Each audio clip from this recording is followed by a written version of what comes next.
Senhora Vice-Presidente, Senhor Diretor, ilustre auditório, cumprimento de uma forma particular a Senhora Presidente da Academia Portuguesa da História e, na sua pessoa, todos aqueles que nos ouvem à distância e que nos acompanham à distância, e agradecendo o convite para estar nesta Assembleia de Investigadores, não deixava de, antes de iniciar a comunicação que preparei, felicitar a cidade de Santarém por este instituto, por este que não é apenas um centro de investigação, mas é sobretudo um fórum de cultura e de cidadania. E isso parece-me que, ainda mais no dia de hoje, em que a cidadania está em perigo, nunca é demais relembrar, neste dia tristíssimo que presenciamos. Começaria então por apresentar o tema que me propus tratar, uma vez que viria a Santarém, e pareceu-me que seria importante olhar para Santarém como um lugar onde se encontram diversas posições, e muitas delas extremadas, de facto, sobre um acontecimento histórico que, ainda que tenha vários níveis de aferição e de avaliação, de posicionamento, que vão desde o teológico até ao histórico, interessa-nos sobretudo aqui o histórico, interessa-me sobretudo fazer um exercício que gosto de apresentar a partir desta fotografia de 1928 já, que mostra a multidão em Fátima, muito próxima a esta iconografia, esta representação daquela que vemos ainda atualmente, destas multidões em Fátima, e há uma figura em primeiro plano, penso que todos conseguiremos ver. Essa figura em primeiro plano aparece-me a mim como o investigador que se posiciona perante um fenómeno histórico, um fenómeno muito rico, muito diferenciado no tipo de análises que podem ser tomadas sobre ele, e é este distanciamento que a história já permite que gostava de fazer relativamente ao ano de 1917, e não só, e sobretudo relativamente àquilo que aconteceu em Santarém, sem que haja julgamentos de valor, uma vez que a história e o direito se ensinam em faculdades distintas, todos concordarão comigo. E, de facto, não cabe à história julgar o passado, mas antes interpretá-lo, compreendê-lo, explicá-lo.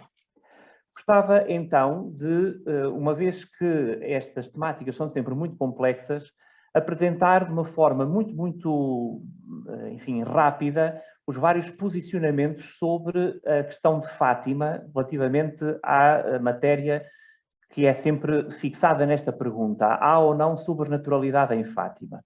Que é a pergunta que menos nos interessa nesta Assembleia de Investigadores. Mas, de facto, a esta pergunta tem-se respondido de três formas distintas. Uma delas é que há indivíduos que acreditam num fenómeno sobrenatural, há indivíduos que não acreditam que haja sobrenaturalidade em Fátima, e aquilo que acreditam é que haja uma sugestão sobre determinados indivíduos, crianças, que afirmam a existência do sobrenatural, e nesta linha abre-se também, bifurca-se de forma dupla, isto é, essa sugestão pode ser inconsciente e, portanto, vamos simplificar: as três crianças que dizem ver a Mãe de Deus, o Deus dos cristãos, disseram aquilo que viram a partir da sua própria cultura, ou então de forma consciente e foram objeto de uma instrumentalização. A outra forma de interpretar o fenómeno é a partir da ideia da paranormalidade, isto é, não se acredita que haja a manifestação do divino, da sobrenaturalidade, mas sim de seres que não são da ordem do natural, mas que a ciência ainda não comprova. E foi uma tese que ganhou algum sentido em alguns investigadores. Estou a falar daqueles investigadores que olham para Fátima com sentido ovniológico, portanto, a questão dos ovnis. Estas são normalmente as três formas de apresentar Fátima. Devo dizer que nenhuma destas interessa à história, ou pelo menos numa primeira análise. O que interessa, sobretudo, ao historiador é que Fátima gerou comportamentos humanos que interessa indagar, prescrutar, entender, interrogar, codificar, descodificar, se quisermos, interpretar, traduzir. E isto que acontece ao longo de um século, a partir de 1917, aconteceu logo em 1917, logo nesse ano, e também em Santarém. E era aqui que gostava que nos posicionássemos, não sem antes olharmos para Fátima numa cartografia global que se começa ex nihilo, se quisermos, e que nos leva do local ao global de uma forma muito, muito rápida.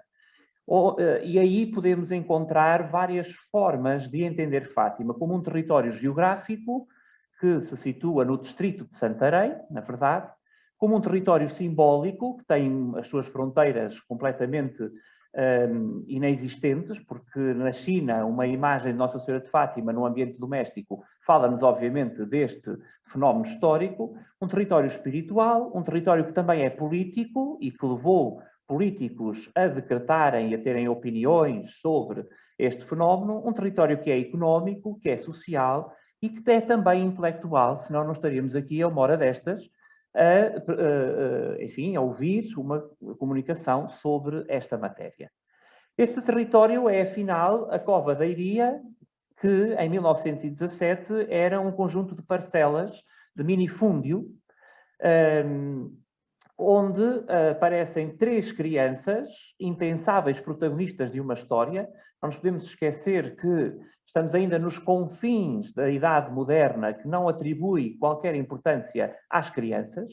Esta importância que as crianças têm hoje é uma importância que lhe é dada pelo mundo contemporâneo, nomeadamente pelo século XX, e, portanto, nos inícios do século XX, há 3 protagonistas, crianças, perdidos neste retalho de território que aqui estamos a ver e que depressa se transforma na cidade que hoje conhecemos e que, aliás, é uma das cidades mais conhecidas do nosso país, além fronteiras, como sabemos.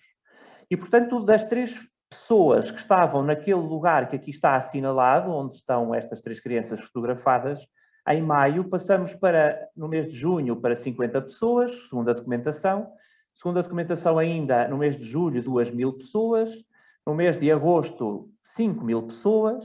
No mês de setembro, 20.000 pessoas. E no mês de outubro, os jornais, sabemos o que valem as informações que vamos buscar aos periódicos, mas aqueles que dão menos pessoas falam em 50.000 e aqueles que dão mais em 100.000. Vamos ficar pelas 70.000, talvez seja o número mais aproximado daquilo que reporta ao dia 13 de outubro de 1917 e que, enfim, é uma expressão numérica muito, muito forte sobre um episódio, continuo a dizer, histórico, palpável, que se vê. Portanto, vêem-se pessoas a caminhar para um determinado lugar, independentemente de acreditarmos ou não no que elas acreditam. Não é esse o posicionamento que numa comunicação como esta interessa. E as multidões em Fátima sucederam-se. Enfim, basta falar destes grandes números que todos conhecemos e que numa diacronia de um século conseguimos elencar desta forma, nem vale a pena estarmos a entrar neste tipo de pormenor. O que gostava que víssemos é como é que este fenómeno se transforma de repente num fenómeno que não é apenas local, mas tem vários patamares de escalas. A questão da escala em Fátima interessa-me muito e tenho trabalhado muito isso, porque a escala daquelas 3 crianças depressa passa do território da freguesia ou do lugar onde nascem, se quisermos, para a freguesia, da freguesia para o concelho, do concelho para o distrito e do distrito para o Parlamento no nosso país. Lá iremos. Portanto, aquela capelinha das aparições, que é construída em 1920, em menos de 100 anos transforma-se, aquele lugar daquela capelinha transforma-se num dos santuários mais importantes do mundo católico atual. Não sei se daqui a 100 anos esta afirmação continuará verdadeira, mas neste momento é de facto um santuário completamente global. Enfim, são imagens que todos conhecemos, vou passá-las de uma forma muito, muito rápida, precisamente para dizer que esta globalização se conseguiu ao longo de um século, não deixa de ser um episódio importante o facto de a Virgem de Fátima se fazer também peregrina e ir ao encontro dos seus peregrinos. Como sabemos, a partir de 1947 há, de facto, este episódio de a escultura da Virgem de Fátima percorrer o globo e, em menos de uma década, já ter estado em todos os continentes. Este mapa que agora estou a traçar diz respeito às viagens da Virgem Peregrina, da chamada Virgem Peregrina, que em menos de 10 anos tinha estado já em todos os continentes e assistido a este tipo de manifestações de enculturação, inclusivamente, como vemos nestas fotografias, e nada disto está relacionado com o mundo da imigração, que às vezes também temos esta tendência de olhar para o fenómeno de Fátima e a questão dos imigrantes. Existe, mas não é desse episódio, não é desse tema que se está aqui a falar, como vemos. Aqui é na Índia e esta no Panamá, uma fotografia muito recente. Esta escultura que está aqui, da Virgem Peregrina de Fátima, se fizermos as contas aos quilómetros, já deu 16 voltas ao mundo. E se tivesse ido à Lua, já estava a voltar a mais de meio caminho. Portanto, esta vertiginosa difusão, e onde é que entra Santarém aqui? Entra precisamente na mudança de cenário para Fátima se dizer não apenas local, mas já distrital. Isto é, num território muitíssimo mais vasto do que a Cova da Iria em Fátima. Esta vertiginosa difusão não diz respeito apenas àquilo que acontece durante um século, mas acontece logo em 1917.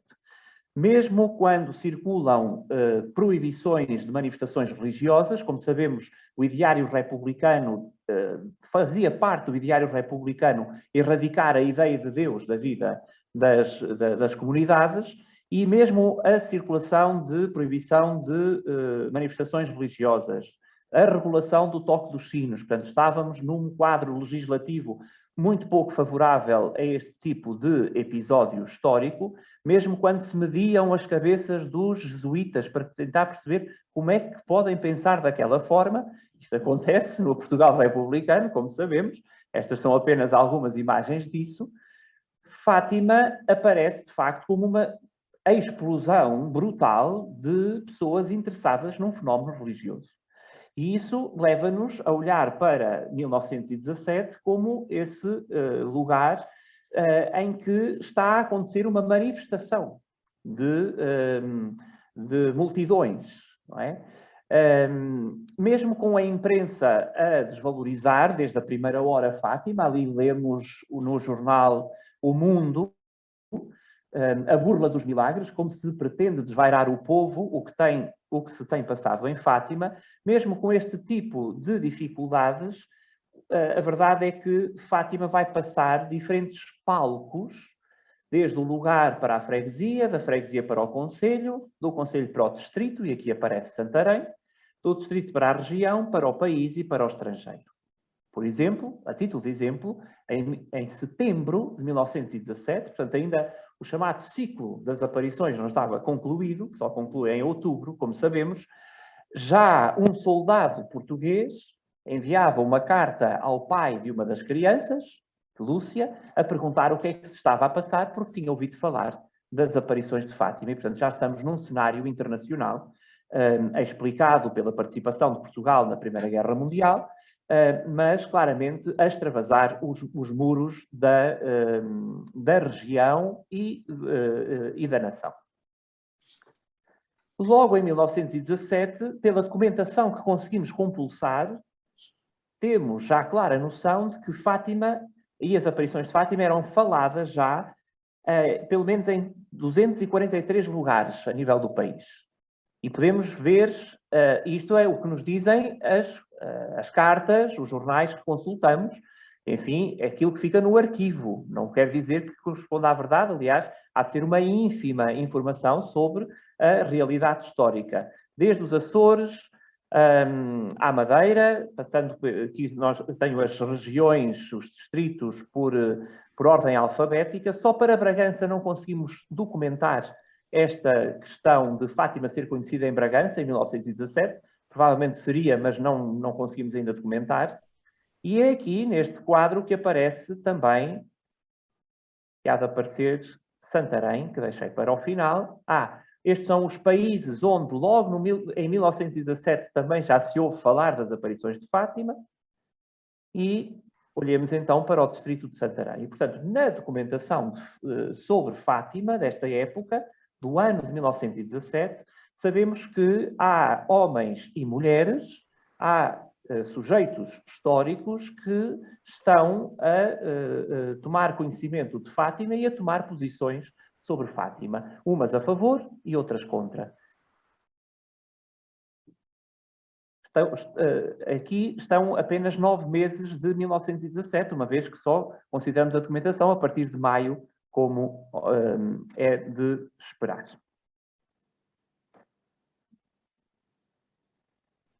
Como é que, a partir de agora, proponho que olhemos para esta matéria? A partir das autoridades, isto é, aqueles que definem coisas sobre Fátima.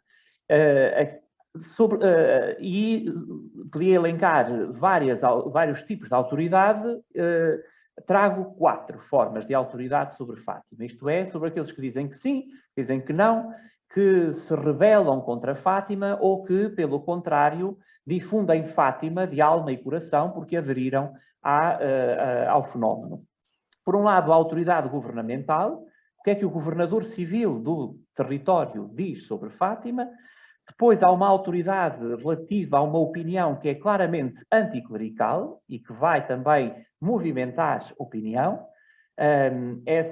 Aí podemos tomá-la a partir de jornais, de associações de cidadãos muito interventivas nesta época, que vão olhar para Fátima de uma forma muito próxima. Já lá iremos. A autoridade de um presbítero de Santarém, aquele está entre aspas, ele de facto não é de Santarém, é de Tomar, mas vive em Santarém. Penso que alguns já estarão à espera que diga o nome de Manuel Nunes Formigão, que é uma figura incontornável para a difusão da história de Fátima. Mas os seus passos sobre Fátima e aquilo que escreve sobre Fátima vai escrevê-lo em Santarém, enquanto professor no Seminário de Santarém. E depois a autoridade ligada à opinião dos fiéis católicos que aderiram a Fátima, como iremos ver no fecho desta comunicação. Comecemos por estas duas primeiras, que são como calculamos contra Fátima. O ideário republicano era, como disse há pouco, contrário à ideia religiosa. E sabemos que Fátima vem ao arrepio daquilo que estava a ser demonstrado pela legislação republicana de então. E, portanto, o que é que acontece ao administrador do Conselho de Orém quando vê o seu território invadido por tantas pessoas a quererem fazer procissões, manifestações religiosas? Fica em apuros, obviamente. Ele tem ali um grande problema para resolver. O mesmo vai acontecer ao governador civil, que vai ter que atuar e vai ter que perceber o que é que se está a passar em Fátima.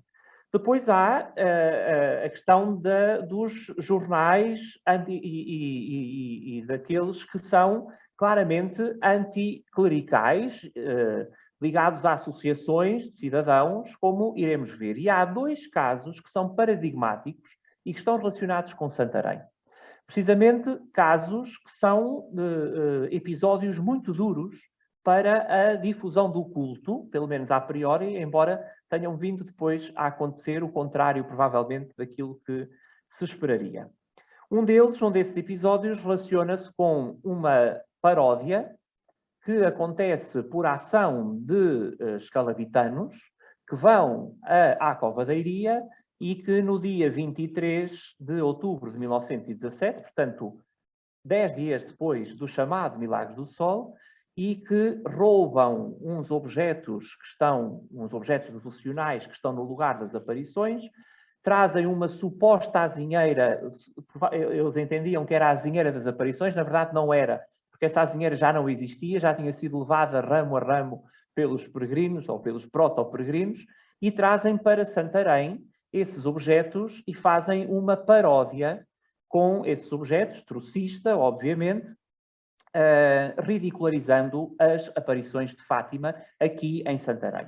A outra diz respeito à dinamitação da Capelinha das Aparições, anos mais tarde. Comecemos então pela primeira, por esta paródia com os símbolos de Santarém, em Santarém.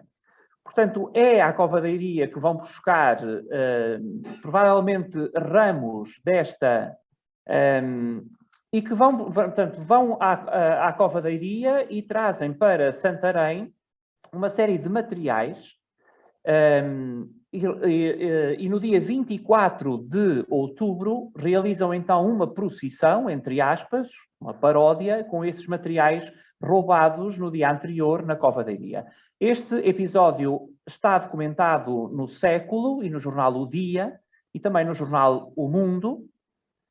O delegado agrícola de Tomar, que é quem tinha jurisdição sobre aquele território do ponto de vista do património natural, envia no dia 27 de outubro um ofício ao administrador do Conselho de Vila Nova de Ourém, pedindo satisfações, o que é que se está a passar, com um corte ilegal da árvore que foi levada da Cova da Iria para Santarém, e o administrador do Conselho de Ourém, republicano de todos os costados, o Artur de Oliveira Santos, vai convocar o regedor da freguesia de Fátima com a intimação aos proprietários do terreno, portanto, os proprietários é que tiveram ainda aqui explicar o que aconteceu,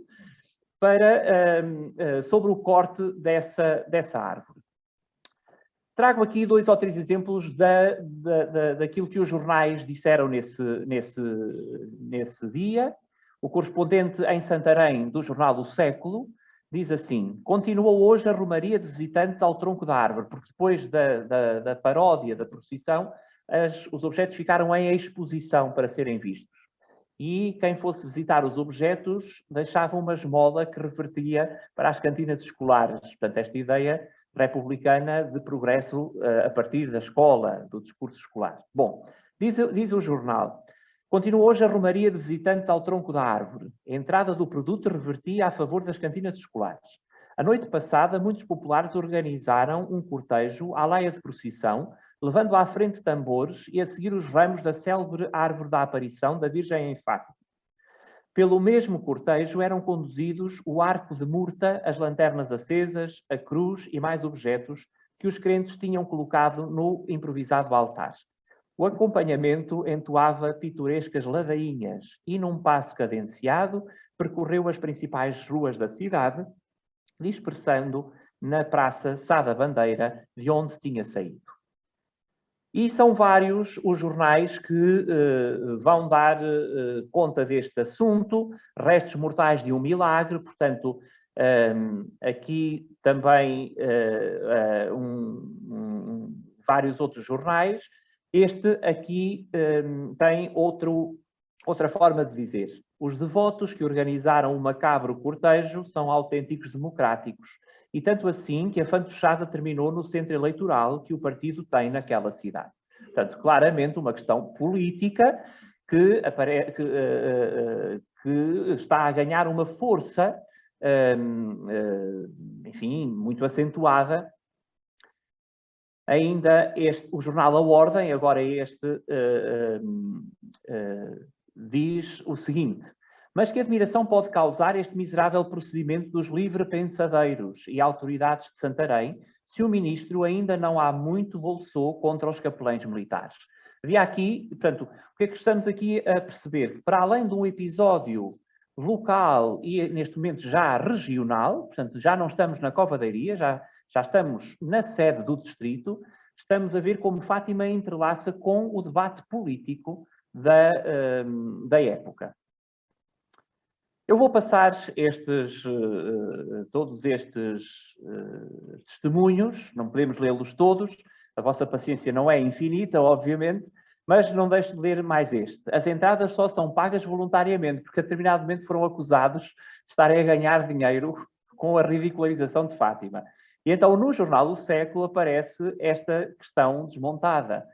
As entradas só são pagas voluntariamente e que o produto reverte a favor de um bolo aos pobres no 30º dia da vinda desses objetos para Santarém. Porque a determinado momento parece que as cantinas escolares não quiseram receber o dinheiro desta paródia e, portanto, encontrou-se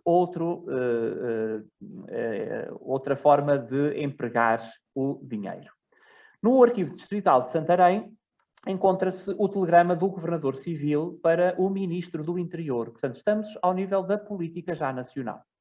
E diz o Governador Civil: seguido atento o caso Fátima, ordenando ao administrador do Conselho que vigie a exploração de dinheiro a incautos e ordem pública. Portanto, a linguagem é telegráfica e, portanto, nota-se claramente aqui a ideia de que Fátima deve ser vigiada para que não haja exploração dos incautos e dos devotos. Diz ainda: nada por enquanto que reclame intervenção da autoridade, como ontem pessoalmente informado pelo mesmo administrador. A ameaça da invernia, a falência de Milagres levam a crer a liquidação do assunto, sorte sofrida por muitos do meu conhecimento caíram pelo ridículo. Fátima não caiu pelo ridículo, ao contrário das autoridades governamentais que nesta época assim o entendiam. Diz ainda o administrador do Conselho de Vila Nova de Ourém ao Governador Civil de Santarém. Fala de realizar um comício contra a invenção do milagre, portanto um comício republicano contra a questão dos milagres, e fala ainda: embora não receie a alteração da ordem pública, é necessário força como medida preventiva. Portanto, pede aqui. E o jornal O Debate, nestas datas, eu vou passar... Estas depois falta-me o tempo para o resto. Vou passar estas e fixo-me no jornal O Dia, que fala da torpeza. Que torpeza? E como consentem isto as autoridades que negam a autorização para procissões católicas? Pois, como sabemos, as procissões católicas estavam proibidas e, afinal, em Santarém fez-se uma procissão a ridicularizar as procissões católicas. Enfim, como veem, a documentação é vastíssima para esta época, não vamos poder olhar para ela toda. Vamos passar agora ao episódio seguinte, 5 anos depois, em 1922, no dia 6 de março, aquela capela que tinha sido construída em 1920, portanto 2 anos antes, sofreu um atentado à bomba. Aliás, penso que 4 bombas, ou 5, acho que 5 e 4 é que rebentaram, não tenho agora de memória, e a Capelinha das Aparições sofreu esse atentado com o objetivo de terminar com o culto em Fátima. Esta é uma carta que o pároco de Fátima escreve precisamente a Manuel Nunes Formigão. Diz ele: anda em chamas a Capelinha da Cova da Iria, era de madrugada quando se ouviu o estampido da bomba por aí fora, e chega-se mesmo às autoridades religiosas, e reparemos que Fátima não estava ainda declarada como digna de crédito nesta época, só vem a acontecer em 1930, mas as autoridades religiosas chegam mesmo a ficar sem saber se a capelinha deve ser construída ou não deve ser construída. O próprio Manuel Nunes Formigão, a determinado momento, aconselha ao bispo a não a construir de forma rápida, porque assim também causava mais pena nos fiéis e, portanto, ganhava ainda mais força o fenómeno. Este é um pedacinho de madeira que se guarda da porta dessa época e precisamente já como uma espécie de relíquia, portanto, na ideia do martírio. Portanto, há ali um símbolo que está a ser martirizado e, portanto, guardam-se esses objetos. E, mais uma vez, o telegrama do ministro para o governador civil. Pede ele que Sua Excelência se digne comunicar imediatamente o que há sobre atentado Capela de Fátima e se ordenou inquérito para averiguar autores. Ministro do Interior, António Maria da Silva. Mais uma vez um telegrama. O secretário do Governador Civil para o administrador do Conselho, portanto, do Ministério para Santarém, Santarém para o Conselho, e diz: Excelentíssimo Governador, roga, comunique com urgência, o que há sobre atentado na Capela de Fátima e se ordenou diligências para a descoberta dos autores. Mais uma vez, este assunto vai aos jornais nacionais, não apenas aos locais, e são muitas as cartas que correm nesta época. Respondendo ao assunto do telegrama, diz o administrador do Conselho de Vila Nova de Ourém, que por ordem de Vossa Excelência me foi endereçado, relativa ao atentado praticado na Capela de Fátima, no dia 6 do corrente, por 3 horas, pouco mais ou menos, devo informar Vossa Excelência que esse atentado foi praticado por indivíduos de quem até hoje se desconhece a identidade. A capela edificada na Covadeiria está situada num ermo bastante distante da mais próxima povoação daquela freguesia, razão porque, a meu ver, se torna difícil a descoberta dos autores e infrutíferas as investigações sobre o caso. Nunca se chegou a descobrir os autores, mas o padre Manuel Nunes Formigão, a determinado momento, vai ter algumas suspeitas. Neste telegrama do Governador Civil, agora, diz-se, apesar da sua informação constante no ofício de 25, rogo não desistir das investigações, comunicando urgentemente se precisa de polícia para prosseguir nelas. Portanto, claramente, as autoridades governamentais querem saber o que se passa, porque percebem que o tema está a tomar uma envergadura muito grande. Como disse, nunca se chegará a perceber. O próprio bispo recebe uma carta de Manuel Nunes Formigão a dizer que tem uns suspeitos, mas ele não os vai dizer nessa carta. E o próprio bispo de Leiria vai dizer: sobre a oportunidade das revelações de Vossa Excelência, que sirvam de pista para a descoberta dos criminosos, nada posso dizer, porque não tenho elementos para formar opinião. Portanto, o bispo muito cauteloso para não acusar sem provas. E Manuel Nunes Formigão, penso que é numa longa carta que escreverá, vai aí sim usar o topónimo Santarém e vai dizer que quem está relacionado com o atentado possa estar ligado a Santarém. Diz ele: consta que o atentado foi promovido por um ex-administrador de Vila Nova de Ourém, um certo Artur de Oliveira Santos, numa tentativa que se fez em dezembro. Tomaram parte, além desse indivíduo, mais alguns de Santarém e Vila Nova de Ourém. Nessa ocasião, o automóvel em que vinham teve uma pane quando estava já muito perto de Fátima, pelo que desistiram. Depois, a seguir, fala: no atentado do dia 6 do mês passado, tomaram parte António José da Silva Fialho, taberneiro e ex-regedor da freguesia São Nicolau, digo, do Salvador de Santarém; Amadeu Turcato da Silva, chefe de conservação das estradas de Vila Nova de Ourém, carbonário, divorciado; Horácio Mota, contínuo do Centro Democrático e da Escola Primária Superior de Santarém; e um certo Barata, ex-seminarista e empregado na repartição dos Correios da mesma cidade. Portanto, há aqui esta relação com este território que não, pelo menos da fama, não se livrou de ter, de continuar a ter pessoas que quereriam terminar com Fátima e, inclusivamente, usando a lei da força, que foi à questão das bombas.